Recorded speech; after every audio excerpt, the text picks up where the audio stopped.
dia tonga soa tao amin'ny fandarana Jeanne Forêt Santé aty Canada indray anao. Ny lohateny izay hoadihaditsika anio zany dia ny lohateny mitondra ny hoe vehivavy ohatraohatry ny ahoana zany amin'izao fotoana izao no mahasarika bebe kokoa zany ny lehilahy satria maro dia maro ny zavatra hita amin'ny fiarahamonina izany ka misy ny vehivavy izay ohatrany hoe efa volavolain'ny fiarahamonina zany hoe vehivavy ohatraohatran'izao zany no tokony ho tian'ny lehilahy anankiray. Vehivavy ohatraohatran'izao zany ny fombafombany sy ny endriny izay zany no tokony ho tian'ny lehilahy iray. Amin'izao fotoana izao nefa dia efa maro dia maro zany ny karazana trangan-javatra izay miseho amin'ny fiarahamonina, dia betsaka ny vehivavy izay tsy eritreretin'ny fiarahamonina zany hoe voavolavola tao anatin'izay fisainan'izay no tafiditra amin'ny tokantrano. Ohatra amin'izany ohatra dia maro zany ireo karazana vehivavy izay tondrohim-bolotra toy ny hoe inona koa kalasoa, makorela, iny ve no vadianao. Ao ihany koa zany ny hoe olona efa niteraka iny. Ao ihany koa zany ny hoe vehivavy ratsy fitondran-tena, vehivavy tsy nianatra. Ohatraohatran'izay zany no matetika hoe fijerin'ny fiarahamonina zany. Ny amin'ny hoe karazan'olona ohatraohatran'izao zany no tokony ho vadiana dia karazan'ny ohatran'izao nisy tokony ho vadiana. Ao anatin'ireo karazana vehivavy izay voatonontonona fa voatondrom-bolotra teo ireo nefa dia maro ny lehilahy izay misafidy azy ka mampitolagaga ny fiarahamonina ary dia mitondra ny karazana faniliana zany ary ny karazana interprétation amin'ny endriny maro samihafa toy ny hoe nanao fanafody, toy ny hoe misy zavatra tsy mazavazava zany ao ambadiky ny nahazahoana an'io lehilahy io. Trangan-javatra zany izay zavatra rehetrarehetra izay. Fa ny introduction apetrako eto fotsiny aloha zany dia ny hoe ao anatin'io fitiavan'io dia misy zavatra maro zany no takin'io. Indrindrandrindra zany ao anatin'ny fitiavana matimatotra kokoa satria ao anatin'izany ny vatana, ny saina ary ny fanahy. Eka rehefa natao ny fikarohana dia 500% fiarahana zany dia ao no miditra ny ataontsika hoe zany hoe bika aman'endrika sy ny hoe fifampisintomana ara-nofo zany izay misy eo amin'ny mpivady zany.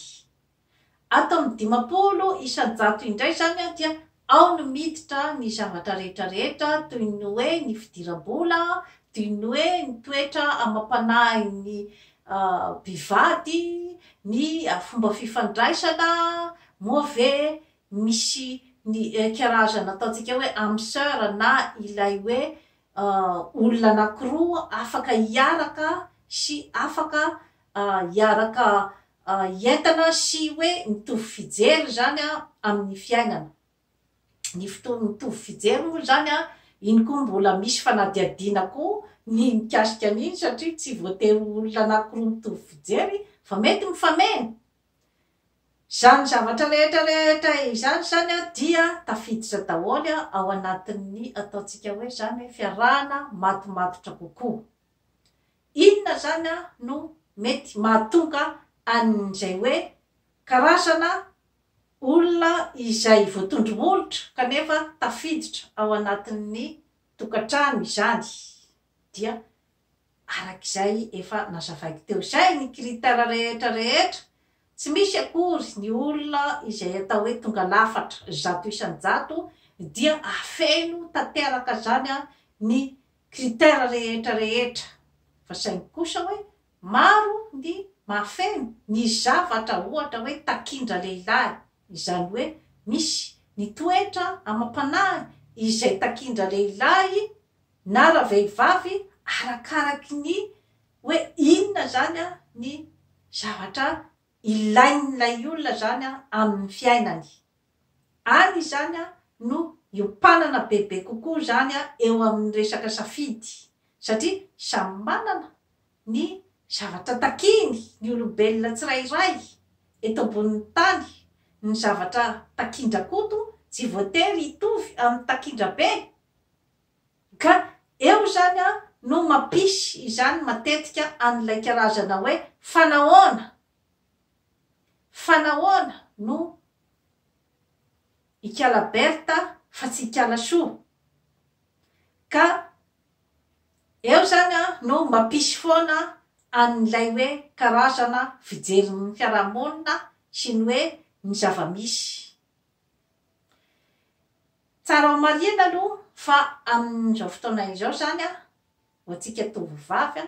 dia efa betsaka ny zavatra mifamaofao eo amin'ny fiarahamonina amin'izao fotoana izao, ary ny zavatra izay tokony ampidirintsika ao anatin'ny saitsika dia ny hoe efa mandeha bebe kokoa zany any amin'ny ataontsika hoe resaka fifaninanana zany a ny fiarahana amin'izao fotoana izao. Fifaninanana izay ambabo ny fondra lehilahy, satria ao Madagasikara fotsiny ohatra zao dia maro ny isan'ny vehivavy raha oharina amin'ny lehilahy ohatra, ary maro ihany koa ny vehivavy izay tsy manana fidiram-bola ohatra ao anatin'ny kritera daholo izay zavatra rehetrarehetra izay. Any ka manana safidy betsaka zany ny lehilahy iray manoloana ny vehivavy manodidina azy, ka tsy siafan'ny alalànan'ny varotra sy ny tinady io. Rehefa maromaro zany a ny demande dia ny offre zany a somary miakatrakatra zany a ny vidiny. Ohatraohatran'izay koa rehefa maromaro zany a ny vehivavy ataontsika hoe intéressé hiditra amina tovolahy iray, dia mazava ho azy fa tsy maintsy misy ny atao hoe fifaninanana. Eo indrindra manko tsy zany ny tiako atitra terina dia ny hoe mila zany a ny vehivavy ankehitriny manao ezaka maro mba tomompana ny indrindrandrindra moa zany a eo amin'ny lafiny personnalité, satria ny bika aman'endrika dia maro ny kanto dia kanto mirentirety eran'io, fa tsy maintsy misy ihany koa ny fahaizanao mikoja, ny toe-tsaina sy ny fanahinao ankoatrin'ny bika aman'endrika ty ivelany zany zavatra zany. Satria zay jerena tokoa aloha zany any an-dalambe dia tokanto avokoa, ka omenao tsiny ve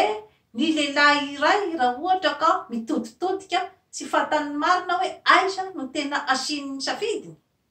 Eo zany a misy tomako ny saintsika vehivavy zany a amin'izay resaky zay, satria matsy zany a ny mitoky be fahatany amin'ny bika aman'endrika fotsiny zany a dia eo miteraka ny fahadisom-panantenana, satria ny fitiavana dia tsy vitan'ny rano mangatsika no hosotrona ao amin'ny tokantrano, fa tsy maintsy misy ihany koa ny sakafo hohanina sy ny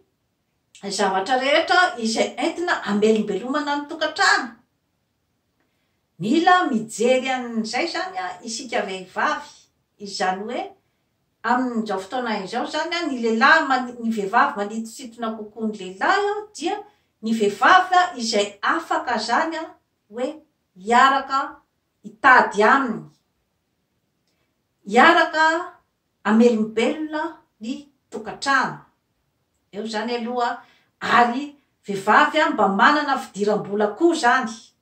ary manana ihany koa zany ny ataontsika hoe indépendance zany a financière, sy ny hoe indépendance amin'ny fiainany zany a mba tsy dia anavesatra loatra ny lehilahy zany satria raha ohatra mantsy ka diso misy ny ataontsika koa hoe dépendance affective zany hoe ny dépendance affective zany dia ilay karazana vehivavy izay mila fitiavana be dia be zany izy satria tsy ampy fitiavana tany amin'ny mbola kely efa nazavaiko teto daholo zany zavatra rehetrarehetra izany dia tsy manana fitokisantena izy dia manakina be loatra zany ny fiainany ao anatin'ny fiarahany amin'ny olona iray nefa izay zavatra izay zany dia mitaky karazana engagement be dia be zany miaraka amin'ny olona izay miaraka aminy kanefa tadidio fa ny fitiavana dia tsy misy mahafantatra ny fivadibadiky ny fitiavana ary ny fitiavana tsy azo vidim-bola tsy azo vidiana amin'ny alalan'ny hoe zavatra omemena na famadrim-pandriana ohatr'izay zany ny fitiavana fa ny rotota zany no mikolokolo azy io ao anatin'ny karazan-javatra maro dia ny fahaizana ny hoe mipetraka amin'ny plasin'ny olo-tianao hoe inona ny zavatra tena tadiaviny amin'ny fiainana ary inona koa ny tadiaviny amin'ny toetra izay hoentinao miaraka aminy ka miditra betsaka ao anatin'izay zany dia ny hoe fahamatorana izay misy eo amintsika vehivavy zava-dehibe izay zavatra zay satria io fahamatorana io dia io no mitondra ihany koa zany ny ataontsika hoe fitokisantena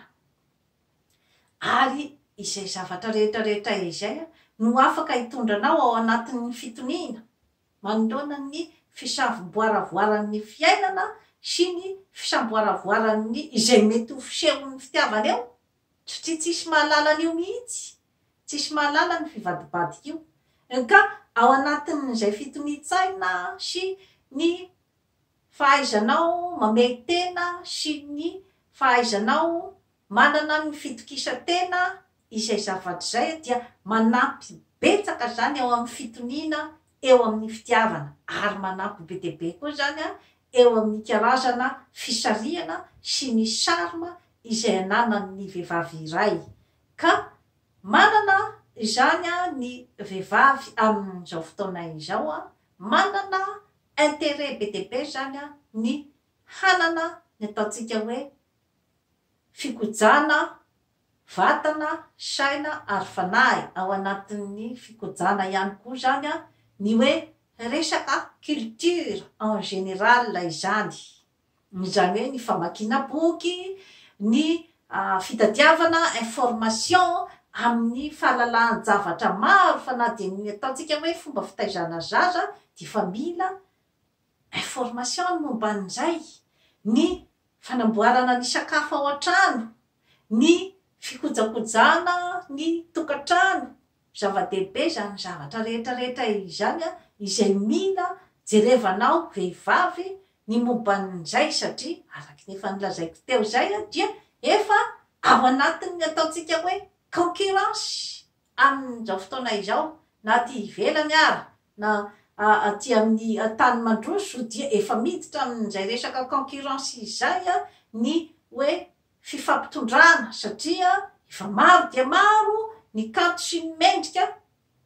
any ivelan'ny tokantrano ka ianao izay tafiditra ao anatin'ny tokantrano na mikasakasa zany ny hiditra dia manana zany ianao an'izay hoe tokony hanana an'izay hoe toe-tsaina mahay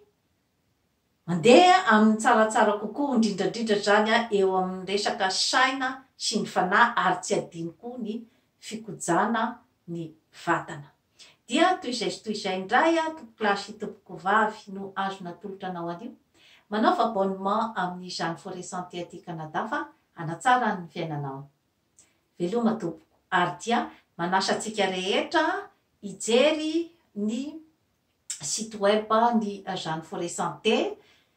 jeanneforêtsanté.com io ambany io zany ny site web vaovao izay mivarotra produit maro dia maro zany vita avy amin'ny huile essentielle mandravasarotra na ny sarô dia manazava betsaka ihany koa zany amin'ny momban'ny fahasalamana, ny fikojanan'ny vatana, ny saina ary ny fanahy. Dia mirary soa ho antsika rehetra. Veloma tompoko.